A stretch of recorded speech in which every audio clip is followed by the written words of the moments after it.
Hello friends, আমি মুনমুন। মুনমুন কিচেনে তোমাদের সবাইকে স্বাগত। তো দেখো, আজ আমি চলে এসেছি আবার একটা নতুন রেসিপি নিয়ে, মাছের মুড়ো দিয়ে ছেঁচড়া। তো এই রেসিপিটার নিশ্চয়ই নতুন কিছু নয়।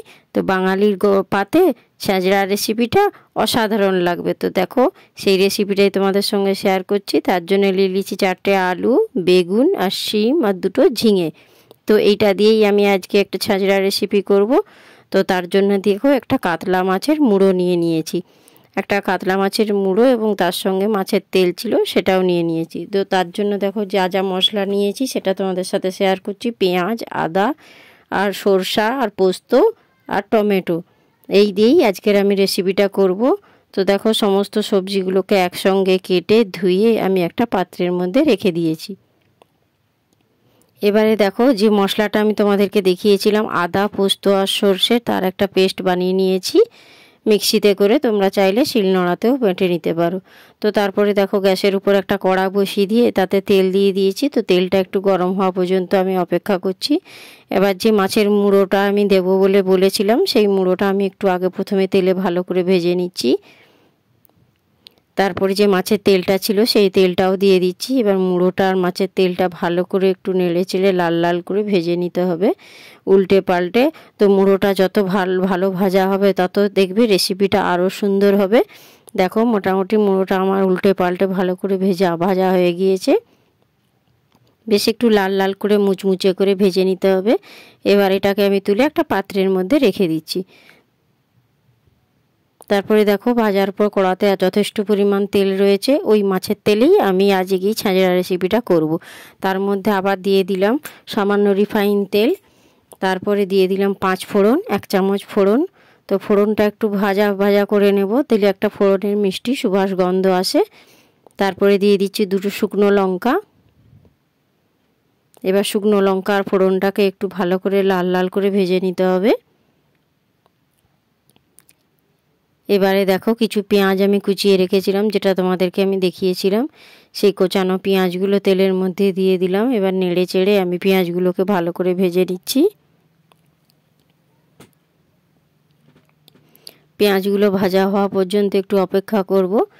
মোটামুটি দেখতেই পাচ্ছ পেঁয়াজটা আমার ভাজা হয়ে এসেছে। এবার যে কোচানো টমেটোগুলো ছিল সেই টমেটোগুলো আমি ওই তেলের মধ্যে দিয়ে দিলাম।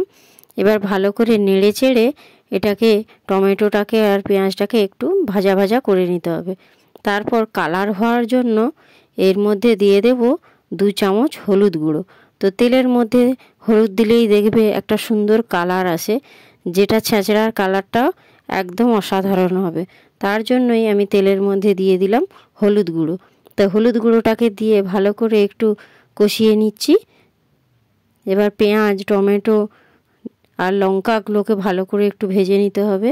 দেখো, মোটামুটি আমার ভাজাটা পুরো কমপ্লিট হয়ে এসেছে। পেঁয়াজটা অনেকটা পরিমাণে গলে গিয়েছে, দেখতেই পাচ্ছ। এবার যে কেটে রাখা সবজিগুলো আমি একসঙ্গে কেটে রেখেছিলাম, সেই সবজিগুলো আমি ওর মধ্যে দিয়ে দিলাম। এবারে ভালো করে সবজিটাকে কষতে হবে। তো ছেঁচড়া মানেই জানো, সবজিটা কষার কাছেই কিন্তু এর আসল কায়দা। তো সবজিটাকে তোমাদেরকে ভালো করে কষতে হবে। সবজিটা যত ভালো করে কষবে রেসিপিটা কিন্তু অসাধারণ হবে।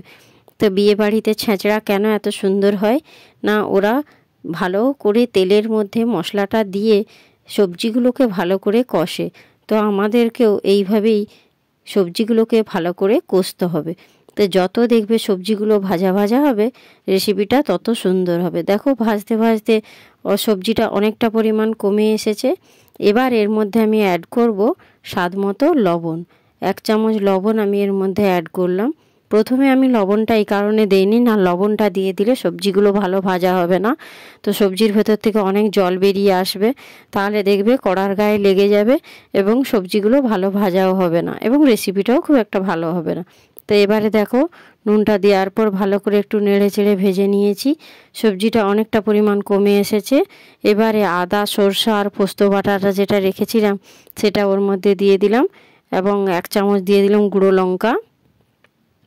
এবার গুঁড়ো লঙ্কাটাকে দিয়ে ভালো করে সবজিটাকে একটু কষিয়ে নিতে হবে। 5 মিনিট মতো মশলাটা দিয়ে একটু কষিয়ে নিতে হবে, যেন মশলার একটা কাঁচা গন্ধ থাকে, সেই গন্ধটা যাতে না থাকে তার জন্য ভালো করে কষিয়ে নিতে হবে। যেন আদা আছে মানে একটু গন্ধ করবে, তাহলে সাথে সময় নিয়ে আমাকে মশলাটা একটু কষতে হবে, যাতে আদার একটা কাঁচা গন্ধ না থাকে। দেখতে পাচ্ছ মোটামুটি আমার কষাটা কমপ্লিট হয়েছে। আমি এতে এখনও পর্যন্ত কোনো জল অ্যাড করিনি। এবার দেখো যে ভেজে রাখা মুড়োগুলো ছিল, সেই মুড়োটাও ওর মধ্যে দিয়ে দিলাম। এবারে খুন্তির সাহায্যে মুড়োটাকে একটু ভেঙে নেব, ভেঙে ওই সবজির সঙ্গে ভালো করে মশলার সঙ্গে মুড়োটা দিয়ে একটু কষিয়ে নেব। এবারে দিয়ে দিলাম যে মশলা বেটে রাখা যে একটু জল ছিল, সেই জলটাও ওর মধ্যে দিয়ে দিলাম। এবারে দিয়ে ভালো করে একসঙ্গে কষিয়ে নিচ্ছি, এবং যে মুড়োটা ছিল মুড়োটাকে একটু ভালো করে খুন্তির সাহায্যে খুঁচিয়ে গুঁড়ো করে নিচ্ছি। তাহলে দেখবে এই রেসিপিটা অসাধারণ লাগবে। এইভাবে কষতে কষতে মোটামুটি কষা আমার কমপ্লিট হয়ে গিয়েছে। এবারে দেখো ওর মধ্যে দিয়ে দিলাম সামান্য জল, 1 বাটি মতো জল দিলেই হবে, বেশি জল দেওয়ার দরকার নেই, কেন অলরেডি মশলাটা আমার কষতে কষতে সবজিটা একেবারে প্রায় সিদ্ধ হয়েই এসেছিলো। এবার 1 বাটি মতো জল দিয়ে আমি একটু ফুটিয়ে নিচ্ছি। 5 মিনিট মতো আমি সবজিটাকে একটু ফুটিয়ে নেব। যেহেতু মাছের মুড়োটা দিয়েছি, তো মাছের মুড়োটা দিয়ে যদি একটু ফুটিয়ে নেই তাহলে রেসিপিটা আরও সুন্দর হবে, এবং ছাঁচড়াটা পুরো বিয়েবাড়ি স্টাইলের হবে। বিয়েবাড়ি স্টাইলেই ছাঁচড়া আমি বাড়িতেই বানিয়ে ফেললাম। কার কার আমার রেসিপিটা ভালো লেগেছে একটু কমেন্ট করো। তারপরে সবার শেষে দিয়ে দিলাম 1 চামচ চিনি। তো চিনিটা তোমরা অবশ্যই দেবে। তো 1 চামচ চিনি দেওয়ার পর ভালো করে নেড়ে চেড়ে আরও শুকনো শুকনো করে নিলাম। যে বাকি যে এক্সট্রা জলটা ছিল সেটাও একদম শুকনো শুকনো করে আমি রেসিপিটা রেডি করলাম। আমার ছাঁচড়া রেসিপিটা একেবারেই রেডি। এবারে দেখো আমি একটা বাটির মধ্যে সার্ভ করে দিচ্ছি। দেখো দেখতেও কত সুন্দর হয়েছে, কালারটাও কত সুন্দর। আশা করছি তোমাদের খুব ভালো লেগেছে। তো কার কার আমার রেসিপিটা ভালো লেগেছে একটু লাইক কমেন্ট করো এবং শেয়ার করো। আজকের মতো টাটা বাই বাই।